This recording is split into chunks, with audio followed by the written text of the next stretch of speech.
Hello friends, welcome back to the one new video guys and my YouTube channel guys. Today again we are going to about guys oppo phone special function setting guys, and today we will try to guys smart sidebar guys. How can we on and use? Friends, you want to use guys your phone smart bar sidebar. So friend, how can we use after on guys? In this video we will talk about. So friends, now let's see how can we use guys smart sidebar. Open your phone setting. After phone setting, we will click on guys this phone guys. Special feature setting is tap here. Friends, you can see guys smart sidebar. We will tap here to on it. Friends, you can see smart sidebar icon guys. How can we guys show you how to use it? When right side, friends, you can use guys smart sidebar setting guys. You want to on guys screen recording, you can on guys my file, photos, calculator, chrome guys, you can on direct, and guys you can use it like that.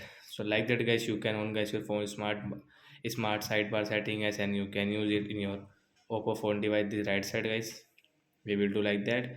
As you can see photos, screenshot, you want to take a screenshot, as like guys you can see a shortcut setting guys, you can use it. So that's it guys, thanks for watching the video guys. I hope fans you understood how to earn and use guys smart sidebar, and fans you want to off, so guys you can off if you want, so you can off from here guys. But guys I want to use it, so I will keep it on. So like that guys, we can on and use smart sidebar. So bye guys.